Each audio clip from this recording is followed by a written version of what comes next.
Assalamualaikum warahmatullahi wabarakatuh. Pada kesempatan kali ini, kami akan mempresentasikan materi mengenai peranan keluarga dalam pembinaan kebiasaan makan anak-anak sebagai bagian dari mata kuliah Sosiologi Antropologi Gizi dengan dosen pengampu Bapak Andi Muhammad Zulkifli SKM MKes.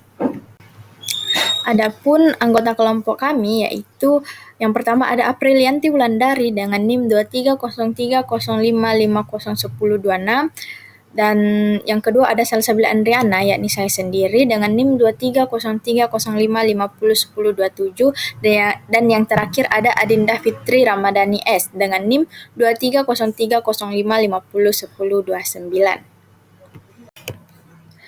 Yang pertama itu ada pendahuluan atau latar belakang. Kebiasaan makan seorang anak tidak terbentuk secara tiba-tiba tetapi berkembang sejak usia dini melalui pengamatan dan pengalaman sehari-hari. Nah, keluarga merupakan lingkungan pertama yang berperan penting dalam membentuk pola makan melalui kebiasaan harian dan keteladanan orang tua, di mana lingkungan keluarga ini tempat anak belajar mengenal makanan, tekstur, rasa, dan cara makan yang benar. Nah, namun saat ini terjadi pergeseran pola makan dari makanan tradisional ke makanan instan dan cepat saji yang berpotensi menurunkan kualitas asupan gizi dan dapat meningkatkan resiko masalah gizi. Apa sih itu kebiasaan makan? Jadi kebiasaan makan adalah pola perilaku seseorang dalam mengonsumsi makanan yang meliputi berbagai aspek seperti pilihan jenis makanannya, seberapa sering, dan waktu makannya kapan, cara makannya hingga kebiasaan sosial seperti makan bersama keluarga. Jadi kebiasaan ini tidak hanya dipengaruhi oleh faktor biologis, tetapi lebih banyak terbentuk melalui proses belajar. Nah, disinilah kita harus bisa membedakan antara kebiasaan yang dipelajari dari lingkungan dengan preferensi biologis alami. Artinya, lingkungan keluarga menjadi faktor yang sangat menentukan bagaimana kebiasaan makan anak tersebut dapat terbentuk. Nah, selanjutnya ada faktor yang mempengaruhi kebiasaan makan. Yang pertama ada lingkungan keluarga. Kebiasaan makan terbentuk dari contoh yang diberikan keluarga. Apa yang sering dimasak, pola makan orang tua, aturan makan di rumah itu bagaimana, dan dukungan keluarga sangat menentukan pilihan makanan anak. Yang kedua ada budaya dan tradisi. Setiap budaya punya makanan khas dan aturan tertentu, misalnya pantangan makanan, cara memasak, dan makanan saat hari besar. Ini membentuk preferensi dan kebiasaan makan sejak kecil. Yang ketiga ada kondisi ekonomi. Pendapatan menentukan kemampuan membeli bahan makanan. Keluarga dengan ekonomi terbatas cenderung memilih makanan yang murah dan mengenyangkan, bukan yang paling bergizi. Yang terakhir itu ada pengaruh media dan lingkungan sekitar, di mana iklan, tren makanan, influencer, teman sebaya, serta ketersediaan makanan di sekitar, misalnya di warung, restoran cepat saji, bisa mempengaruhi seseorang dalam memilih makanan tertentu. Baik, selanjutnya saya akan menjelaskan terkait peran utama keluarga. Nah, keluarga memiliki 4 peran besar dalam membentuk kebiasaan makan anak. Nih, yang pertama yaitu sebagai penyedia makanan. Apa yang tersedia di rumah akan menentukan apa yang dimakan anak setiap hari. Yang kedua yaitu sebagai pemberi teladan. Nah, anak cenderung meniru perilaku makan orang tua. Bila orang tua mengonsumsi sayur dan buah secara rutin, anak lebih tertarik untuk mencoba. Nah, yang ketiga yaitu sebagai pengatur lingkungan makan. Nah, seperti menetapkan jadwal makan, suasana makan, dan aturan di meja makan. Nah, yang keempat itu sebagai pendidik gizi pertama. Nah, karena pengetahuan tentang makanan dan nilai-nilai kesehatan banyak didapatkan dari rumah. Nah, menurut Costa dan Oliveira tahun 2023 menegaskan bahwa keterlibatan orang tua menjadi faktor paling kuat dalam membentuk preferensi makan anak. Kita masuk ke faktor penghambat. Nah, yang pertama itu keterbatasan ekonomi dan waktu. Nah, kondisi keuangan yang terbatas dan jadwal orang tua yang padat membuat penyediaan makanan bergizi menjadi kurang optimal. Keluarga cenderung memilih makanan yang murah dan cepat disiapkan, meskipun kualitas gizinya rendah. Nah, faktor yang kedua yaitu rendahnya pengetahuan gizi orang tua. Nah, kurangnya pemahaman tentang kebutuhan gizi harian, porsi seimbang, serta dampak jangka panjang dari pola makan yang tidak sehat membuat keputusan pemilihan makanan sering tidak tepat. Nah, faktor yang ketiga yaitu pengaruh iklan dan lingkungan luar rumah. Nah, iklan makanan cepat saji dan jajanan yang mudah ditemukan di sekitar rumah atau sekolah mendorong anak lebih tertarik pada makanan rendah gizi, sehingga penerapan pola makan sehat semakin sulit dikendalikan. Dampak positif dan negatif. Nah, perubahan dalam lingkungan pangan saat ini membawa dampak positif dan negatif.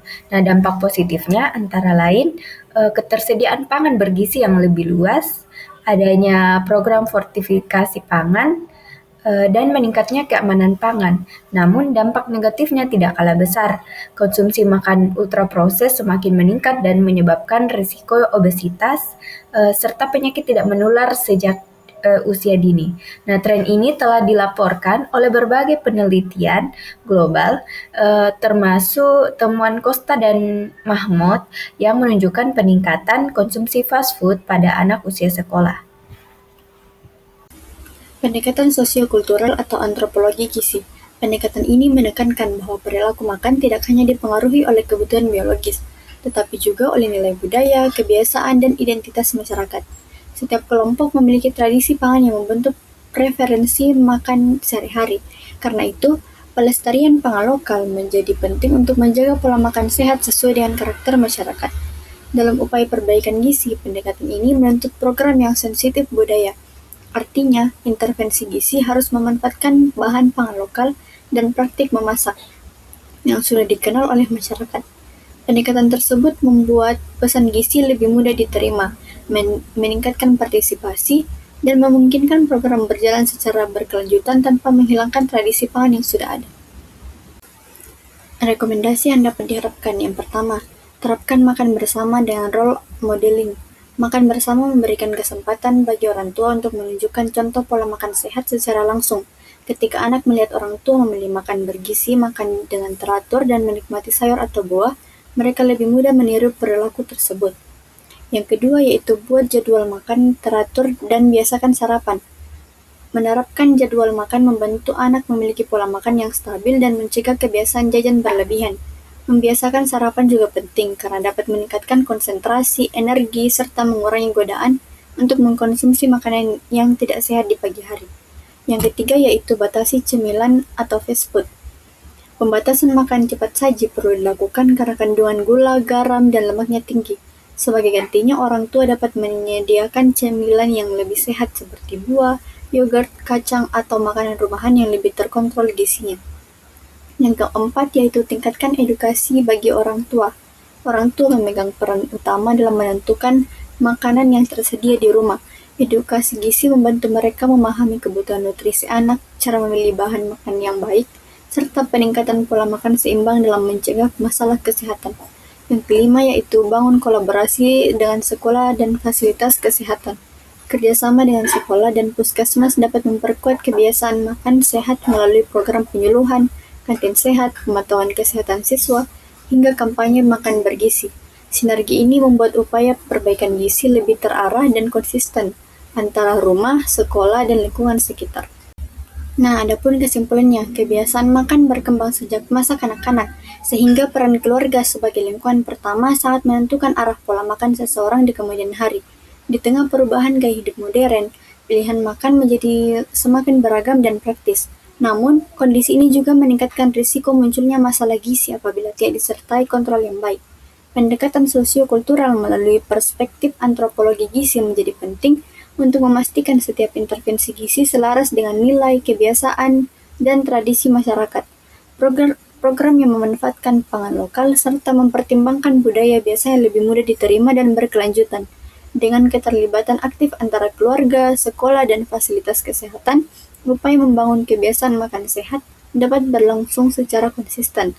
Kolaborasi antara lintas lingkungan membantu menciptakan suasana yang mendukung perubahan perilaku dan menjaga kesehatan masyarakat dalam jangka panjang. Demikian penjelasan materi dari kami terkait Peranan keluarga dalam pembiasaan makan pada anak-anak. Kurang lebihnya mohon dimaafkan. Wassalamualaikum warahmatullahi wabarakatuh.